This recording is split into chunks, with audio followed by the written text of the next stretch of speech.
Queen Camilla recently made a gracious gesture that momentarily challenged long-standing royal tradition, but her thoughtful attempt was gently declined by her sister-in-law, Princess Anne, during a formal royal engagement. The two senior royals appeared together at the University of London's annual Foundation Day ceremony, a prestigious academic event celebrating the institution's achievements and distinguished figures. The ceremony was held at the historic Senate House, where guests, faculty members, and honorary degree recipients gathered for the occasion. Welcome viewers to my channel. Please subscribe, like my video and turn on notifications so you don't miss our next update. In her role as Chancellor of the University of London, Princess Anne had the honor of presenting Queen Camilla with an honorary doctorate of literature. The award recognized Camilla's long-standing dedication to promoting literacy, supporting authors, and championing reading initiatives across the United Kingdom. Over the years, Camilla has become widely associated with literary advocacy, including her work with reading charities and book initiatives that encourage a love of literature among people of all ages. After arriving together at the university, the pair were formally escorted into Senate House for the ceremony. It was at this moment that a subtle but meaningful exchange took place. In what appeared to be a sign of deference and courtesy, Camilla invited Princess Anne to enter the room first, a gesture that, while polite, ran counter to a deeply rooted royal protocol that has existed in various forms since the Norman conquest in 1066. Royal protocol dictates a clear order of precedence, often described as a sequential hierarchy of nominal importance. During official public engagements, Their Majesties, the King and Queen, traditionally enter a room before other members of the royal family. Although Princess Anne was born into royalty as the only daughter of the late Queen Elizabeth II and Prince Philip, her rank in the formal order places her below the reigning monarch and his consort. Fully aware of this tradition, Princess Anne reportedly smiled warmly and politely declined Camilla's offer, instead gesturing for the Queen to proceed first, thereby upholding the established order. The brief exchange reflected not tension but mutual respect, a quiet acknowledgement of both tradition and personal regard. In recent years, Camilla and Anne are said to have developed a close and supportive relationship. Since Camilla married King Charles III in 2005, she has gradually become an integrated and respected member of the royal household. Anne, known for her steadfast dedication to duty and her straightforward demeanor, has often been described as one of the monarchy's hardest-working figures. Observers note that the two women appear to share a practical outlook and strong commitment to public service. At the Foundation Day event, their camaraderie was evident. They were seen exchanging smiles, sharing lighthearted moments, and posing together for photographs. They also joined 4 other distinguished recipients who were being honored with doctorates, adding a celebratory tone to the formal proceedings.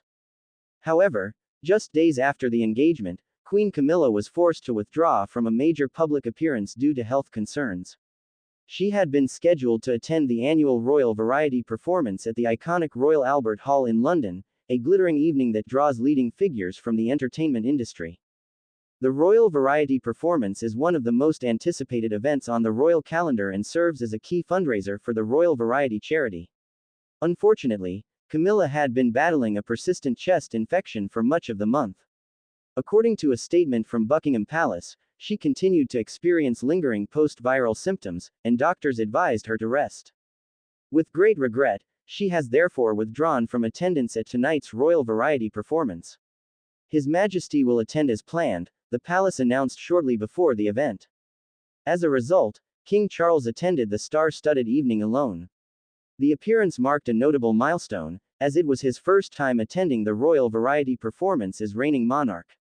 Following the passing of Queen Elizabeth II, Charles assumed patronage of the Royal Variety charity, a role previously held by his late mother for decades.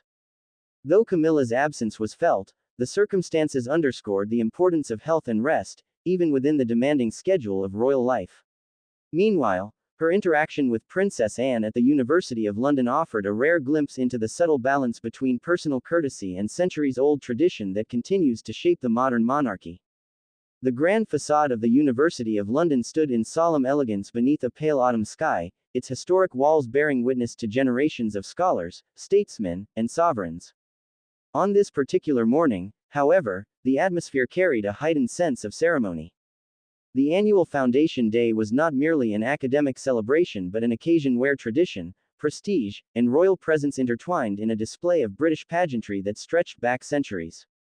Inside Senate House, the air hummed with anticipation as dignitaries, professors, and invited guests gathered beneath vaulted ceilings and polished stone columns, awaiting the arrival of two senior members of the royal family whose relationship had quietly evolved over the years. When Queen Camilla and Princess Anne stepped from their car and onto the university grounds, cameras clicked in quick succession. The Queen, composed and warmly smiling, wore an expression that reflected both gratitude and quiet pride. The Princess Royal, ever practical and poised, carried herself with the steady assurance that has defined her decades of public service. Though the engagement was formal in nature, there was an unmistakable ease between them as they exchanged brief words before proceeding inside. It was a subtle but telling sign of a bond that had strengthened over time, forged through shared duty and a mutual understanding of what it means to serve the crown. Foundation Day at the University of London is steeped in tradition, and this year's ceremony carried special significance. In her role as Chancellor of the institution, Princess Anne was tasked with presenting an honorary doctorate of literature to Queen Camilla. The recognition was more than symbolic. Over the years, Camilla has dedicated considerable effort to promoting literacy across the United Kingdom, lending her voice and patronage to reading initiatives, libraries, and literary charities. What began as a personal passion gradually evolved into a defining feature of her public identity. For many, the award represented a formal acknowledgement of her commitment to fostering a love of books in a rapidly changing digital age. As the two women approached the entrance to Senate House, a moment unfolded that would later draw attention not for its drama but for its quiet symbolism. The grand doors stood open, revealing a hall filled with waiting guests. According to royal protocol, which has shaped ceremonial order in Britain since 1066, their majesties customarily enter first during official engagements. The hierarchy is clear, deliberate, and deeply embedded in the fabric of the monarchy. Yet in a small gesture of courtesy, Queen Camilla paused and invited Princess Anne to step ahead of her. It was a movement born of respect, perhaps even humility, acknowledging Anne's position as Chancellor and her lifelong service as the only daughter of the late Queen Elizabeth II and Prince Philip. Princess Anne's response was immediate but gentle. With a knowing smile that suggested both affection and familiarity with centuries of tradition, she declined the invitation and motioned for the Queen to proceed. The exchange lasted mere seconds, yet it encapsulated the delicate balance between personal regard and institutional order. Anne, who has long been regarded as one of the hardest working members of the royal family, understands protocol instinctively. Though born a princess, her rank falls below that of the reigning monarch and his consort. To allow Camilla to enter second would have contradicted the established order of precedence that governs public appearances. In that brief moment, tradition prevailed, not through rigidity but through mutual understanding. Inside the hall, the ceremony unfolded with measured grandeur. Academic robes in rich hues of crimson and blue filled the stage, their colors echoing against the stately architecture. Speeches were delivered with eloquence, celebrating scholarship, innovation, and public service. When it came time to confer the honorary doctorate, Princess Anne spoke with clarity and warmth about Queen Camilla's contributions to literature and literacy. She highlighted not only the Queen's patronage but also her genuine enthusiasm for reading, a passion that has resonated with communities across the country. Camilla listened attentively, her expression reflective and appreciative, before stepping forward to receive the certificate that symbolized years of advocacy. The applause that followed was sustained and sincere. As cameras captured the moment, the two women shared a brief exchange of smiles that conveyed more than words. Their relationship has not always been scrutinized in the same way as other royal dynamics, yet it has quietly become one of stability and support within the family. Since Camilla married King Charles III in 2005, she has navigated a complex path toward acceptance within the monarchy. Over time, figures like Princess Anne, steadfast and pragmatic, have played a subtle role in reinforcing unity at the highest levels of royal life. Following the formalities, the atmosphere softened. The Queen and the Princess Royal mingled with fellow honorary recipients, exchanging light laughter and posing for photographs. Observers noted the natural ease between them, the kind that emerges not from obligation but from shared experience. Both women understand the demands of public duty, the scrutiny that accompanies every gesture, and the quiet resilience required to maintain composure under constant observation. Their camaraderie on that day seemed to reflect years of navigating those pressures side by side. Yet beyond the ceremony and its dignified proceedings, the moment at the entrance lingered in the minds of those who witnessed it. In that subtle choreography of deference and insistence lay a deeper narrative about the modern monarchy. It is an institution rooted in history yet continually. The days following the ceremony at the University of London unfolded with a curious mixture of warmth and quiet reflection, as the brief but telling exchange between Queen Camilla and Princess Anne continued to stir subtle conversation within royal circles. What had appeared to be a simple doorway gesture carried with it centuries of weight, a reminder that within the monarchy, even the smallest movements are layered with meaning. For those who understood the delicate choreography of royal life, the moment symbolized far more than courtesy. It revealed the invisible framework that continues to guide the institution, a structure built on tradition yet navigated daily by individuals with their own personalities, instincts, and relationships. Back at Buckingham Palace, aides quietly noted how naturally the two women had handled the situation. There had been no awkward pause, no visible confusion, only mutual understanding. Anne's smile had not been forced, nor had Camilla's offer seemed performative. Instead, it reflected an evolving dynamic between two senior royal figures who, despite vastly different upbringings within the monarchy, had learned to operate as steady pillars of support to the crown. Camilla, once an outsider scrutinized by the public and press, now stood firmly within the heart of the institution. Anne, born into its rigid structure as the daughter of Queen Elizabeth II, carried an instinctive awareness of its rules in a way few others could. For Anne, protocol was not merely ceremonial. It was discipline, continuity, and respect for the role rather than the individual. Throughout her decades of service, she had built a reputation as one of the monarchy's most dependable figures, often undertaking multiple engagements in a single day with little fanfare. Her loyalty had never wavered, and her understanding of hierarchy was second nature. When she gently insisted that Camilla enter the room first, it was not a correction but a quiet affirmation of order. The crown always precedes. Camilla, on the other hand, had navigated a far more complex path. Her public journey had been marked by scrutiny, controversy, and gradual acceptance. Over time, she carved out her own identity through causes that resonated deeply with her, particularly literacy initiatives and domestic violence awareness.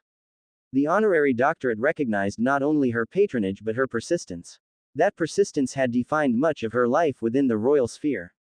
Each appearance, each speech, each carefully measured gesture contributed to a slow transformation of public perception. In private, sources suggested that the Queen had been genuinely touched by Anne's presentation of the award. It was not lost on her that the honor came from an institution where Anne herself holds a position of authority. The University of London ceremony symbolized more than academic recognition. It represented acceptance within layers of British society that once viewed her presence beside the monarch with skepticism. The applause within Senate House echoed differently now. It felt less like polite acknowledgement and more like earned respect. Meanwhile, preparations intensified for the Royal Variety performance at the historic Royal Albert Hall. The annual event, glittering with entertainers and dignitaries, carried particular significance this year. It would mark a defining appearance for King Charles III as sovereign, reinforcing his visible leadership following the transition of the crown. Yet as rehearsals concluded and final arrangements were made, concern grew quietly behind palace walls about Camilla's lingering illness. A chest infection had persisted longer than expected, draining her energy and leaving doctors cautious. While she remained committed to fulfilling her duties, medical advisors urged restraint. The pace of royal engagements can be relentless, especially during high-profile seasons when public visibility is critical. Ultimately, health took precedence. In a carefully worded statement issued by Buckingham Palace, it was confirmed that she would withdraw from the evening's performance on medical advice. The announcement carried a tone of regret but also reassurance. The monarchy has long balanced visibility with vulnerability, projecting steadiness while quietly managing personal challenges. Charles would attend as planned, symbolizing continuity. Yet those who observed the unfolding events understood the personal dimension beneath the official language. The king had grown accustomed to having Camilla at his side during such engagements. Their partnership, shaped over decades, functioned not only as a romantic bond but as a working alliance. Her absence would be felt, even amid applause and theatrical brilliance. As the evening unfolded beneath the domed ceiling of the Royal Albert Hall, cameras captured Charles greeting performers and dignitaries with measured composure. He carried the role with the familiarity of a lifetime spent preparing for it. Still, observers noted a subtle difference in the atmosphere. Royal engagements are often as much about presence as ceremony. The absence of the Queen underscored the human reality behind the institution's polished exterior. Back within palace corridors, attention turned toward recovery and recalibration. Rest was prescribed, engagements were reviewed, and schedules adjusted. For Camilla, stepping back, even temporarily, required a certain discipline. Her years within the royal family had taught her resilience, yet they had also revealed the importance of sustainability. Modern monarchy demands visibility, but it also demands endurance. At the same time, the Foundation Day exchange lingered as a quiet symbol of unity. In an era when every movement is analyzed and amplified, the image of two senior royal women navigating protocol with mutual respect resonated subtly with the public. It suggested stability. It hinted at cooperation rather than rivalry. It reflected a monarchy adapting to generational shifts while anchored in its traditions. The relationship between Camilla and Anne continued to strengthen through shared understanding. Both women understood the scrutiny attached to royal roles. Both valued duty above spectacle. Their dynamic did not rely on overt displays of affection but on consistency and trust. Within the evolving narrative of the monarchy, such alliances matter deeply. As winter deepened over London, the rhythm of royal life continued. Engagements were planned, charities supported, appearances scheduled. Yet beneath the formalities lay the quieter story of resilience, adaptation, and partnership. The doorway moment at Senate House and the empty seat at the Royal Albert Hall became part of that unfolding chapter, reminders that within the grandeur of monarchy, humanity remains at its core. In the weeks that followed, the atmosphere surrounding Queen Camilla subtly shifted from concern to quiet reassurance as updates on her health suggested steady improvement.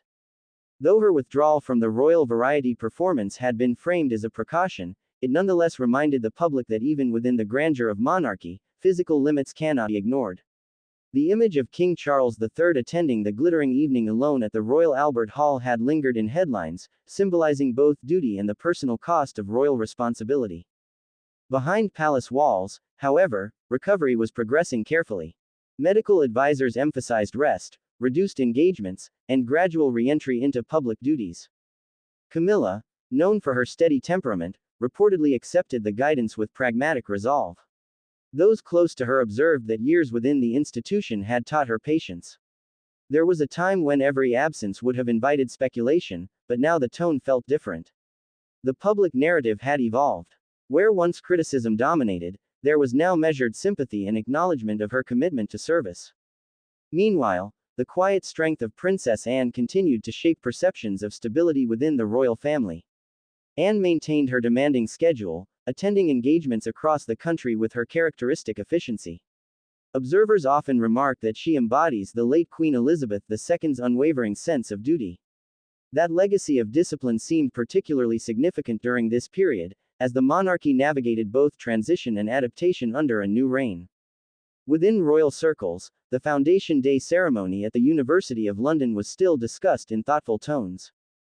The brief exchange at the doorway had come to symbolize something larger than protocol.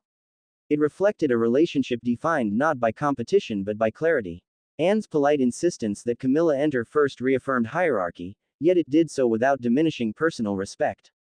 In many ways, it demonstrated how the institution functions most smoothly when its members operate with mutual understanding rather than ego. Public engagements resumed gradually. When Camilla eventually returned to official duties, her appearance was met with warm reception. She attended a smaller literary event, consistent with her long-standing advocacy for reading and literacy. Over the years, her initiatives have supported libraries, authors, and community reading programs, and the honorary doctorate she received days earlier felt increasingly symbolic. It was not merely ceremonial recognition but acknowledgement of sustained involvement. At this engagement, her speech carried a note of gratitude, subtly referencing the importance of resilience and the comfort found